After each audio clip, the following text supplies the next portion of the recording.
Bonjour et bienvenue sur Gingembre Podcast. Je suis Marie et je vous accueille dans ce podcast où on explore ensemble les racines philosophiques, culturelles et spirituelles du yoga et où on en tire des enseignements dans notre pratique ou notre vie quotidienne. Vous voyez cette amie qui peine à se poser? Elle a toujours quelque chose à faire. Elle peut vous voir pour un café, mais pour 1 heure, pas plus. Après, elle a un autre rendez-vous, elle se mange les peaux autour des ongles. Elle parle de ses insomnies ou de ses maux de dos ou de ventre, ou les deux. Et cette question au détour d'une conversation. Et sinon, ça va? T'as pas l'impression d'être un peu stressé? Ah, le stress. Le mal de tous les maux, le fléau du siècle. Mais avant de parler de stress, c'est important de parler du système nerveux et de son fonctionnement. Il y a d'abord le système nerveux central, qu'on appelle aussi SNC. Il regroupe le cerveau et la moelle épinière. Le SNC, il coordonne les actions autonomes, motrices et puis les fonctions d'intelligence, d'apprentissage, de mémoire et d'émotion. Mais le SNC, il ne fonctionne pas tout seul. C'est assez courant de ressentir une sensation physique qui engendre une forte émotion. En parallèle, il y a le système nerveux périphérique ou le SNP, qui est composé de tous les nerfs et le tissu neuronal, qui n'est pas compris dans le SNC. On peut l'imaginer comme les lignes de communication des organes et des muscles vers le cerveau et la moelle épinière, donc vers le système nerveux central. Ce système périphérique, il permet de transmettre les informations par les nerfs depuis la moelle épinière et vers la moelle épinière. Le SNC et le SNP, ils ne sont pas séparés, il faut plutôt les voir comme 2 parties d'un même système. Donc si on récapitule, il y a le SNC, qui est composé du cerveau et de la moelle épinière, le SNP, qui regroupe tous les nerfs qui partent et arrivent depuis et vers la colonne vertébrale. Le système nerveux central, il est lui divisé en 2 parties. Le système nerveux somatique, aussi parfois appelé système nerveux volontaire, qui peut être visualisé comme les branches conscientes du système nerveux. Il est impliqué dans les mouvements volontaires comme sauter, marcher, parler. Pour garder les choses simples, on va dire que les nerfs de la partie supérieure de la colonne, ils innervent les bras et la nuque, et que ceux de la partie inférieure, ils innervent les jambes et les hanches. Les fonctions motrices, elles sont d'abord contrôlées par le cerveau, par la région du cortex moteur lors de l'apprentissage, puis par le cortex prémoteur, une fois que les gestes ils deviennent automatiques. Dans la pratique du yoga, comprendre ça, ça peut avoir un impact sur la pratique. Ça veut dire que si on exécute les mouvements par automatisme, alors on crée souvent des mauvaises habitudes corporelles. Mais si on exécute les actions, les postures, de manière consciente, alors on peut construire des nouvelles habitudes et surtout se sentir présent pendant les cours et pas en train de penser à une liste de courses ou au prochain mail à envoyer. En bougeant de manière consciente, on influence notre manière d'interagir avec notre environnement. Le système nerveux autonome, ce sont les branches du système nerveux inconscient, responsables des opérations involontaires du corps. Il régule par exemple les fonctions viscérales et donc des organes vitaux. Globalement, le système nerveux autonome, il gère toutes les fonctions internes du corps comme la fréquence cardiaque, la pression sanguine ou la digestion. Donc si on récapitule, le système nerveux central, il est composé du système nerveux somatique qui concerne les mouvements volontaires du corps et le système nerveux autonome qui concerne les opérations involontaires ou physiologiques du corps. On continue à décortiquer le système nerveux, car le système nerveux autonome est lui aussi divisé en 3 parties. Le système nerveux sympathique, qui est impliqué dans les réponses de combat, de fuite ou de faire semblant d'être mort, on dit fight, flight or freeze en anglais. Quand il est activé, la fréquence cardiaque et respiratoire s'accélère. Ça veut dire que le cœur il bat plus vite et la respiration elle s'accélère aussi. Et les hormones liées au stress, comme le cortisol, elles augmentent. Le sang part des organes digestifs pour se diriger vers les membres dans le but d'amener de l'énergie en prévision de mouvements rapides et puissants qui vont nous permettre de fuir ou de se défendre. C'est en fait un mécanisme de survie. C'est important de comprendre que cette réponse du système sympathique, elle est essentielle et bénéfique. Sans elle, on ne serait pas capable de réagir face à un danger réel. À l'origine, le stress, il est donc un mécanisme naturel de protection et d'adaptation. Mais dans nos sociétés modernes, ce système il est souvent sursollicité, pas par des dangers physiques, mais par des pressions émotionnelles, sociales ou professionnelles. Un autre point important à comprendre, c'est le fait que le corps et le cerveau ne font pas de distinction entre une menace physique qui est réelle et une pression psychologique comme un stress au travail. Et c'est maintenant qu'on comprend pourquoi la plupart des gens passent leur vie à activer leur système sympathique. C'est en fait parce que notre mode de vie moderne, il est basé sur la compétitivité, la performance ou la rentabilité. C'est ce qu'on nous apprend. Mais c'est aussi ce qui crée le stress. On ne réagit pas tous de la même manière aux situations auxquelles on doit faire face, mais on connaît tous des situations de stress. Dans ce cas, le système nerveux sympathique, il est activé. C'est important de comprendre que ce n'est pas l'événement lui-même ou une situation précise dans le temps qui engendre un stress chronique, mais la répétition des réponses de stress dans le corps. Donc, à force d'être activé sans véritable pause, le système nerveux il s'habitue à rester en mode alerte, même sans menace réelle. C'est ce phénomène de réactivité chronique qui épuise petit à petit notre énergie, qui affaiblit notre système immunitaire, notre santé et influence négativement nos comportements. Peut-être que ça vous est déjà arrivé de tomber malade les premiers jours de vos vacances. Maintenant, on comprend pourquoi. C'est notamment à cause de cette situation de stress chronique qui impacte fortement les fonctionnements du corps. Encore une fois, le système sympathique, il n'est pas négatif, au contraire. Il permet de faire perdurer l'espèce. Et c'est important et nécessaire sur des périodes courtes ou à court terme pour, par exemple, empêcher le corps de dormir quand on a un travail ou des examens ou des présentations importantes. C'est à long terme que le système de survie devient néfaste car il empêche le corps de se régénérer, de guérir ou de se reposer, puisqu'il crée des insomnies, par exemple. À côté du système nerveux sympathique, il y a le système parasympathique. Quand il est activé, la fréquence cardiaque et respiratoire, elle diminue. Ça veut dire que le cœur ralentit, la respiration, elle est plus lente. Le sang, il se concentre vers les organes, ce qui permet la digestion, l'absorption des nutriments et l'élimination des déchets. Quand on stimule le système parasympathique, on interagit avec le monde de manière détendue et calme. Donc si on récapitule, le système nerveux sympathique, il est impliqué dans les réponses liées au stress, il devient néfaste à long terme parce qu'il empêche le corps de se régénérer, de guérir ou de se reposer. Le système nerveux parasympathique, il est activé dans les situations de calme, de détente ou de guérison. Exposé comme ça, on a l'impression que le système nerveux il fonctionne de manière binaire. C'est sympathique l'action vs parasympathique le repos. Il y a le chercheur américain Stephen Porges qui a présenté en 2011 sa théorie polyvagale. Cette théorie, elle sort du modèle binaire du système nerveux. Il évoque le fait qu'il existe deux branches parasympathiques, une ventrale et une dorsale, avec des effets très différents selon l'état de sécurité ou de menace perçue. Il introduit aussi la notion de neuroception, qui est un mécanisme automatique de détection de sécurité ou de danger par le système nerveux, sans passer par le raisonnement conscient. Ça veut dire qu'on ne doit pas y penser pour que le système nerveux réagisse à une menace ou une situation de sécurité. Donc si on revient au système nerveux autonome, celui qui gère tout ce qui se fait sans que vous ayez besoin d'y penser, la respiration, la digestion, le rythme cardiaque, ce système nerveux il réagit en permanence à l'environnement. Il scrute et analyse, si on peut dire comme ça, si on est dans une situation de sécurité ou de danger. Et selon ce qu'il perçoit, il va activer une réponse qui est adaptée quasiment instantanément. La théorie polyvagale, elle nous dit qu'il existe 3 grandes voies de réponse. Il y a d'abord l'engagement social ou le mode sécurité et connexion qui est activé quand tout va bien, quand on se sent calme, détendu, écouté, à l'aise avec les autres. C'est ce qu'on appelle l'état vagal ventral. C'est la branche la plus évoluée du nerf vague. Dans cet état, on est capable de réfléchir, d'apprendre, de digérer, de rire. On est plus dans l'ouverture, la communication, la créativité. C'est l'état idéal pour vivre, travailler, être créatif, faire du yoga ou méditer.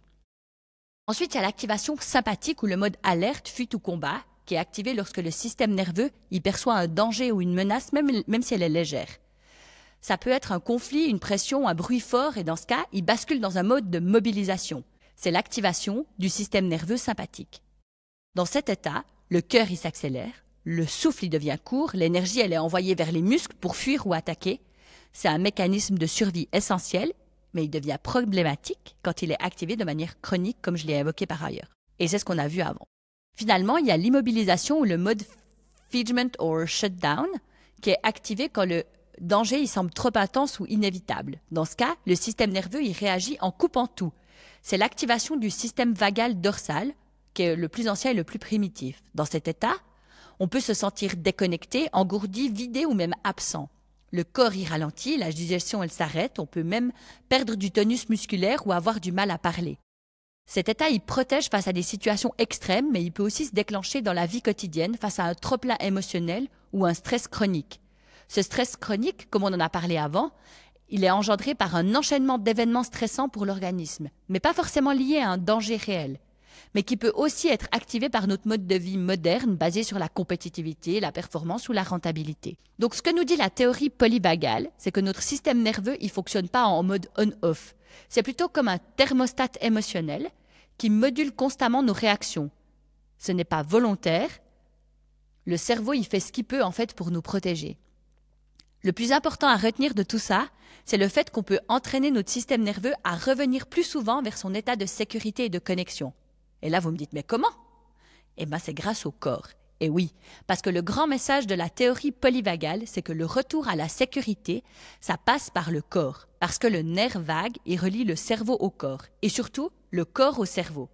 On va revenir sur la question de l'activation du nerf vague juste après, mais on commence ici à entrevoir comment le yoga il peut nous aider en cas de stress chronique. Mais d'abord, on fait une petite récapitulation. La théorie polyvagale, elle nous enseigne que notre système nerveux, c'est comme un thermostat émotionnel et que nos réactions, elles ne sont pas dans notre tête, mais plutôt dans notre système nerveux. Et qu'on a le pouvoir de l'écouter, de le comprendre et de l'apprivoiser. Comment? Grâce au nerf vague, le fameux nerf vague. Il prend son origine dans la partie inférieure du tronc cérébral qu'on appelle le bulbe rachidien ou la moelle allongée du cerveau. Il descend en passant à travers plusieurs organes vitaux comme le cœur, les poumons ou les intestins, puis il les innerve. Le nerf vague, c'est un système qui est très complexe, qui est composé de plusieurs branches. Mais quand je vous parlais de la théorie polyvagale, je vous disais que le cerveau, il influence le corps, mais le corps, il influence aussi profondément le cerveau. Le nerf vague, il réagit avec la respiration, car il passe aussi par le diaphragme.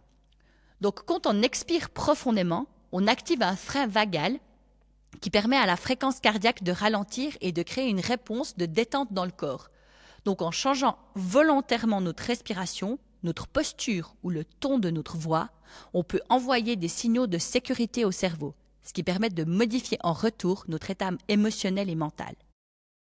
En pratiquant régulièrement des techniques de régulation du système nerveux, comme la respiration consciente, des mouvements doux, et en cultivant la gratitude par exemple, on renforce notre capacité naturelle d'autorégulation. Concrètement, ça veut dire que la pratique du yoga, de la respiration, nous aide vraiment à réguler notre système nerveux et à retrouver un mode sécurité dont on a parlé dans la théorie polyvagale. Ce mode où on se sent calme, détendu et à l'aise avec les autres. Autre bonne nouvelle, le système nerveux il possède ce qu'on appelle une plasticité neuronale. Ça signifie qu'il est capable de se remodeler, de devenir plus flexible, plus adaptable. Donc rien n'est figé. Chaque fois qu'on crée volontairement un moment de calme, on entraîne nos systèmes nerveux à répondre différemment au stress. Et la bonne nouvelle, c'est qu'il n'est jamais trop tard pour améliorer cette capacité. Même des petits gestes répétés au quotidien, ils peuvent avoir un effet profond et durable sur notre équilibre intérieur. C'est notamment pour ça que les cours de yoga ils sont vraiment bénéfiques, parce qu'ils permettent d'apprendre à notre système nerveux, grâce à la plasticité neuronale, à réagir différemment au stress et à retrouver un mode sécurité dans lequel on peut réellement évoluer sereinement. Donc revenons-en à notre système nerveux autonome. Je vous avais dit qu'il y avait 3 branches. Voici la dernière. Le système nerveux entérique. Il est composé d'un vaste réseau de cellules nerveuses qui se trouvent dans les parois de l'estomac et de tout l'intestin, depuis la cavité orale jusqu'à l'anus. La longueur de ce tube est d'environ 9 mètres de long. C'est une moyenne parce qu'on est tous différents. Et la longueur de notre tube digestif l'est aussi. Mais le système nerveux entérique, il est très complexe. C'est comme un deuxième cerveau dans le ventre. La présence de neurones fait que ce système nerveux, il dépasse sa fonction digestive. Ces cellules, elles nous permettent de ressentir. On parle d'avoir des papillons dans le ventre ou d'écouter son ventre. C'est lié à cette conscience intuitive de cette masse de tissu neuronal. Ce cerveau du ventre, il contribue à déterminer notre état mental et peut jouer un rôle clé dans certaines maladies. Même si son influence est profonde, on est tous d'accord, je pense, sur le fait que ces neurones, elles ne sont pas le siège de nos pensées conscientes ou de nos prises de décision. Malgré tout, ce système nerveux entérique, il pourrait avoir de profonds effets sur notre humeur et nos émotions. Plusieurs études, elles affirment qu'une partie de la sérotonine du corps, la sérotonine, c'est cette hormone qui joue un rôle important dans la régulation de l'humeur, du sommeil, de l'appétit et d'autres fonctions, elle se trouve dans les intestins. Donc si on récapitule ici tout le système nerveux, il y a le système nerveux central qui est composé du cerveau et de la moelle épinière. Il y a le système nerveux périphérique qui regroupe tous les nerfs qui partent et arrivent depuis et vers la colonne vertébrale. Ils sont les deux les branches d'un même système. Ensuite, il y a le système nerveux central qui est composé du système nerveux somatique qui concerne les mouvements volontaires du corps et du système nerveux autonome qui concerne les opérations involontaires et physiologiques du corps. Le système nerveux autonome, il est composé de 3 branches. Le système nerveux sympathique qui est impliqué dans les réponses de stress. Il devient néfaste à long terme parce qu'il empêche le corps de se régénérer, de guérir et de se reposer. Le système nerveux parasympathique qui est activé dans les situations de calme, de détente ou de guérison. Et finalement, le système nerveux entérique, ce cerveau du ventre. Mais alors, comment le système nerveux il influence notre vie ? Dans l'intro de cet épisode, je vous parlais du stress dans nos vies quotidiennes. Et oui, parce que le stress chronique, c'est en fait un dérèglement de notre système nerveux. On en a déjà pas mal parlé. Mais saviez-vous qu'en plus d'avoir des effets sur notre corps, il détériore aussi le comportement et les relations qu'on a avec les autres? Les recherches en neurosciences, elles montrent qu'un cerveau dominé par le stress, ça rend les êtres humains plus anxieux, plus irritables, plus colériques, plus rigides et moins cohérents. Donc quand on est stressé, on perd l'accès à nos fonctions cognitives supérieures, comme prêter attention, écouter, organiser, raisonner, communiquer. Qui n'a jamais fait du multitasking en pensant être plus efficace? On est tous pareils. Mais on sait tous que dans ce cas-là, vouloir tout faire en même temps, on fait rien correctement, parce qu'on peine à s'organiser et à réfléchir efficacement. Mais la bonne nouvelle, c'est que vous avez la capacité de réduire votre stress en un instant. Et c'est notamment grâce à l'activation du nerf vague au travers de la respiration. Je vous ai expliqué comment fonctionne le nerf vague et la théorie polyvagale. Ici, je voulais vous donner quelques astuces concrètes qui vous permettront de revenir à l'état de calme. Déjà, vous pouvez adopter une respiration qui soit lente et prolongée, surtout à l'expiration. Vous pouvez entretenir des connexions sociales sincères, avoir des échanges avec quelqu'un qui vous fait vous sentir compris, avoir une pratique corporelle consciente comme le yoga ou le chant.